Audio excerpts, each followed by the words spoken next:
There is victory for us in the struggle for our members. There is victory for us. Forward. There is victory. Solidarity forever. Solidarity forever. Amalla. Amalla. You could always be told several stories. They told us that the refinery has achieved mechanical completion. What you eat. But this is an emergency, and government must treat it as such. Are you prepared? How long can your members be ready to take the... With them, and before the expiration of that statement, the NLC briefed and said, and we didn't hear anything from TUC, just the leaked memo you talked about. Now you say, Comrade Abulu, you should be sitting on this side with us, Comrade Abulu. So first, in that document that we issued, that particular document that was issued was a joint document giving a 14 days ultimatum. I think yes, for the agreement that we signed. So now, what was the reason behind giving the 14 days ultimatum? In fact, we actually pushed to ensure that 14 days was captured. The ultimatum that was added there was a push from TUC, I would say that. But it was jointly agreed. That is mutual understanding, right? We now started, so after that, what now came was that the reason we gave that ultimatum was because government signed an agreement with us October 2nd. When we looked at that agreement, it was worrisome that nothing has been implemented. In fact, they paid wage award just once for September. Nothing was paid. Nothing was paid again. We looked at that document. There are low-hanging fruits. But the wage award was the least thing that government should do. Visitation to refinery. It was also there in that agreement. But as when we issued that ultimatum, government, they were not even ready to take us to the refinery. So we're now wondering, is it just bubble juice? Are they just giving us stories that are not right? That we need to find out what is happening. So that was why we served an ultimatum jointly. So the ultimatum that we served jointly, the ultimatum that normally if you serve ultimatum, you give like 14 days or you give like 1 month. You have to now look at it. If the person you serve the ultimatum to just go to sleep and says whatever, then it will embolden you to say these people are calling us bluff, then we need to call them to order. But when you serve an ultimatum, the review of that ultimatum is supposed to be like 2 or 3 days to the end of that ultimatum. It's not 4 or 5 days after you gave ultimatum. You still have like 10 days more. So when we issued that ultimatum, government invited us. We started engaging. And we told them the quick wins that must be achieved if you want us not to go on strike. If you don't want us to call our neck to address them. So a meeting was held on Monday. The ultimatum was served on a given Thursday, so the meeting was held on Monday. So when we had that meeting, we went through everything. And we told them, you have not done this, you have not done that. They said, okay, fine. That they are going to act. Remember, before the ultimatum was given, 1 month wage award was paid, September. But as we speak today, before the life of that ultimatum, before the expiration of the ultimatum, they paid 4 months addition. So, has that ultimatum not worked? So, if at the end, if you had a challenge and you are pushing them, you are having meetings, nothing is happening, you don't give them ultimatum. If they don't act, then you on your path, you call your neck and you act. But as of today, they are paid till January. So remember, from September, they are paid till January as we speak today. In the life of the ultimatum, you remember, we had challenge with Ritian. You remember that we went to Lagos, we protested, we shouted, after all that, we reduced it to agreement, October 2nd. But as we speak today, within the life of this ultimatum as well, the Ritian issue has been completely resolved. The office of Ritian that was barricaded in Lagos has been opened. Our members, as we speak, the executive has been inaugurated. The president of Ritian now has his escorts fully in Lagos. That was what we were advocating for. Has it not been achieved? Achieved. Then visitation to Refinery. We also said that no, these are low-hanging fruit. So immediately they fixed a date. In the life of the ultimatum, we also visited the Refinery. Then we also said that that the money you are owing ASU, that you have to pay. As of today, we learned that they pay about 4 months or so to ASU. So what that means, even beyond that, we said the document must be notarized. You take it to court. Initially, they said they sent it to our lawyer, a lot of excuses.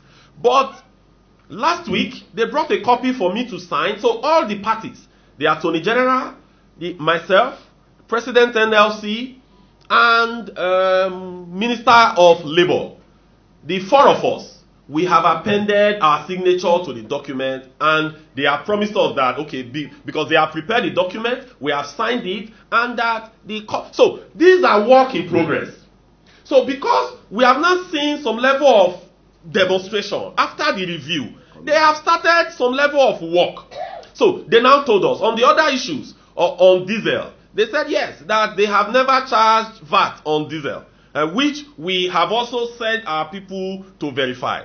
The people that should know told us that yes, there is no VAT on AGO, but we still want to do further check on that. So, if you give an ultimatum to say, if you don't do this, I will do that. If the other party does his own path, then you now have to also sit down to review. But however, the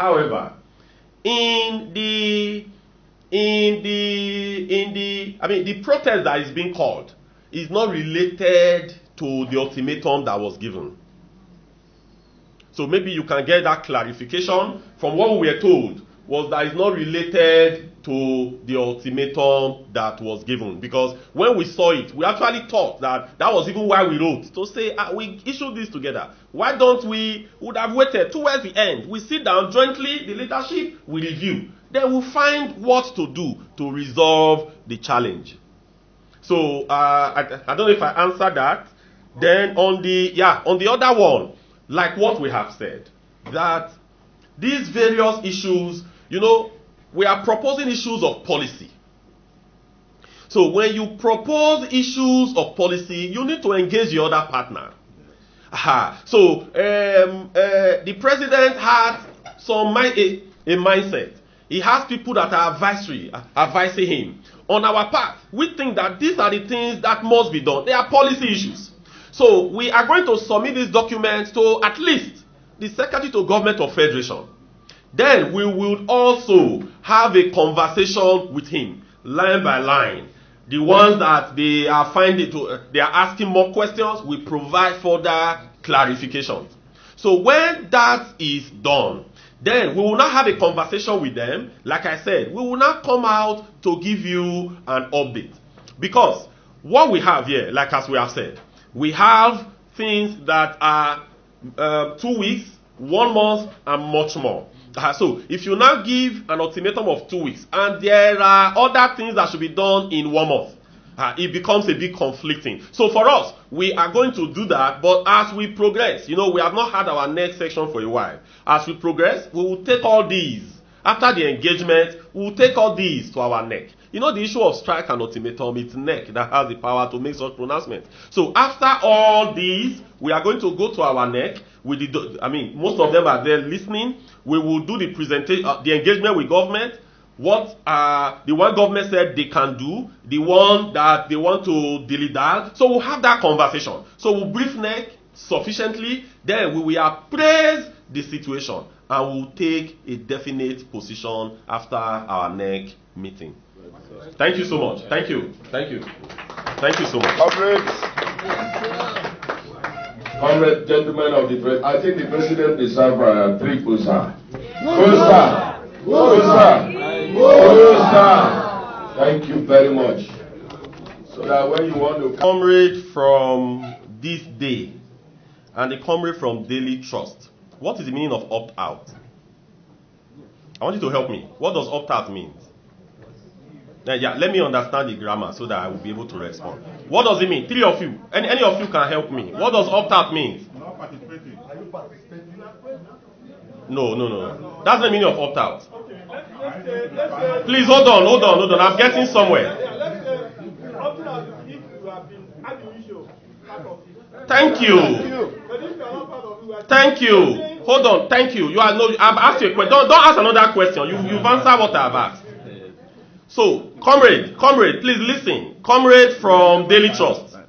Stop pressing your phone. Listen. You heard what he said. Comrade Friday from Channels. You heard what he said. Hold on. No. You said, are we opting out? That was the question. Then I asked one of you to define what opt-out means. And repeat what you just said so that they hear very well. I'm not sure they heard. No, it's okay. I will come in. So, it is when you jointly agree, right, that you want to do something. When you agree jointly that this is the way to go, and along the line, you now decided that you are not doing again. So if you propose to a lady that you want to get married, right? Then along the line, you are no longer getting, something happened. You will come and say, I'm opting out. There was an initial agreement.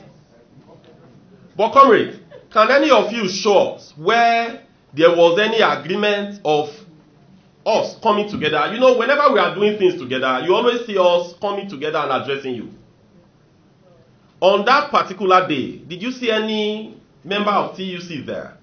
So, the question is this. I know a lot of you've read the letter that was leaked. The letter was actually meant for TUC members, but it found its way to the press. Unfortunately. Yeah, really regrettably. But I think you've read that letter. And I think it was very clearly stated in the letter. I think the reasons are clearly stated. So, we were not part of the process ab initio. We were not part of the agreement ab initio. So, there is nothing to opt out from at all. Like as I have said repeatedly, that in trade union movement, you have a toolbox. That in that toolbox, you have different tools that you could use in calling government to order. We at TUC, we felt, because if you want to, first of all, you engage. And you engage with what you think is superior information. And that is what we have put together today. So, we engage government with this. We will push government, discuss with them, have conversations with them, have meetings with them, proffer the solutions that we have put forward now. Some of these solutions are for immediate implementation. Some of the solutions are for medium-term implementation, while others are for long-term. So that means some of them may not be implemented in 1 year. But we believe that those ones that can be implemented immediately, we believe it can be done. And we believe that if government goes ahead to do those things, most of the problem that we are facing today, it will be eased off. And we went on to state it. Look at what we wrote there as number 1. That number 1, it is a practice that this same government, that they did between July and October. So we are not providing solutions that is not practicable. It is a solution that is feasible. It is a solution that is possible. And I can tell you, if this if that number one alone is implemented, I can tell you that the cost of cars today will reduce. If the number one alone is implemented, the cost of your cameras as journalists, the cost of these cameras, because they import them, they are going to reduce. If that number one is implemented, the cost of diesel, of AGO, that we popularly refer to as diesel, is going to reduce by nothing less than 50%. If that number one is implemented, the PMS price today, the petrol price today will reduce by at least 15%. So when all these are reducing, are they not going to resolve some of the hardship that we are facing? Definitely it will. So it's not left for us to push government in this direction. Because, as you said, the CBN governor acknowledged that our naira is undervalued. So that means for you to know that naira is undervalued, you also have an idea of what the real value of naira should be. Right? So if you have an idea of what the real value of naira should be, as propounded by several experts, locally and internationally, so all we have now said is that go to that real value of naira. When you go to that officially, go to that real value of naira. Because what it's going to do is that when they go to that real value of naira, the exchange rate that custom uses today in computing your clearance fee is around 1,500. But if they go to the real value of naira, which will be between 580 and 650 naira, what is going to happen is that it will become what? It will become what? It will be reduced drastically. It will be reduced drastically. So that is actually what we are looking at. That is actually what we have seen that is the best solution to solve the problem immediately. This the government has done between July and October. I can't stop repeating that. And if that is also done today, it will ease our problem. Then on the question of the refinery. Yes, like we said, we visited the refinery, we did some level of assessment, and also remember, I also double as the Pengassan president. So we have our members working in that facility with the necessary push, from all and sundry.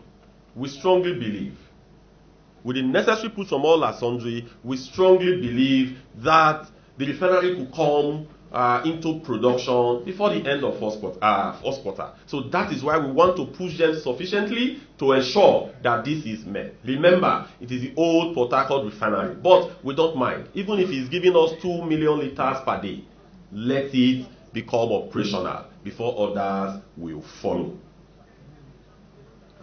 Then you asked about the minimum. Wage. The minimum wage. You know, like as we have stated severally, that it's going to be a negotiation. Initially we submitted the documents to government sometime in June 2023, and in that document we submitted our minimum wage demand of 200,000 naira. But looking at even the realities of today. Because when we submitted it, 200,000 naira, the exchange rate there was somewhere around 600 naira to $1. So by the time you do that computation, you could see that the minimum wage would have been maybe somewhere around 100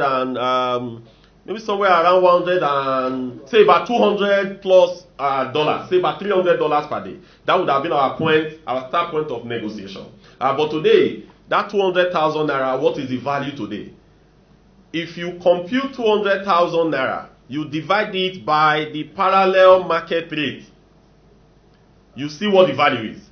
Go and look at what was the value of 18,000 naira when it was passed into law as a minimum wage in 2011.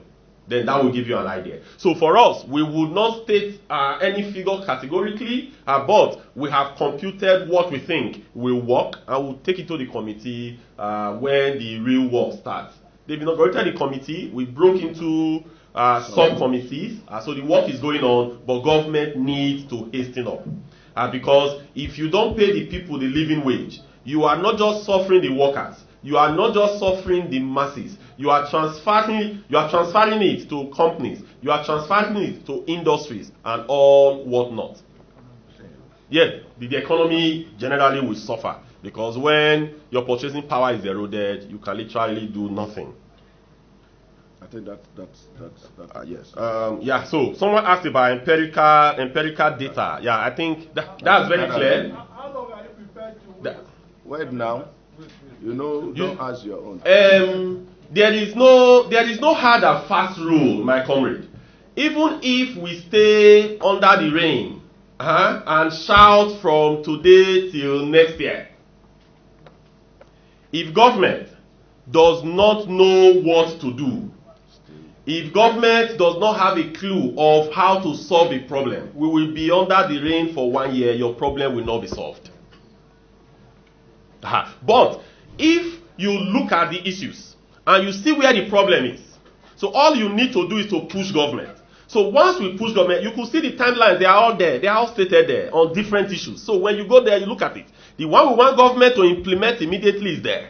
The one we want government to implement in 2 weeks is there. The one we want them to implement for the end of first quarter is there. The one we want them to implement in 1 month is also there. The one that will be a long term, like the Warri Refinery and the Kaduna Refinery, from empirical evidence, it will not come to production in the next 6 months. So we also understood that, and we are following the work breakdown structure to ensure that they are following the work as scheduled. So when you say wait, that's why I always like to ask for clarification.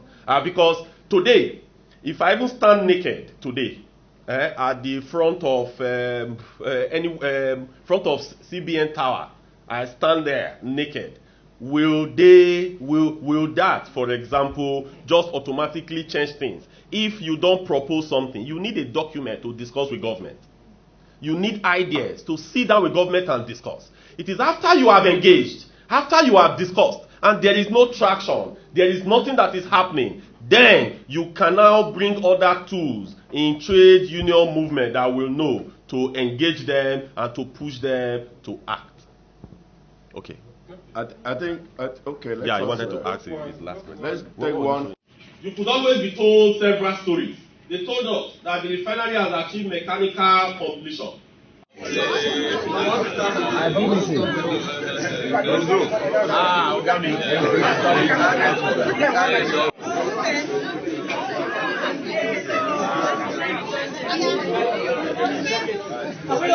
Within the shortest possible time. Most especially the one. We shall be submitting these documents to government with a view of engaging them in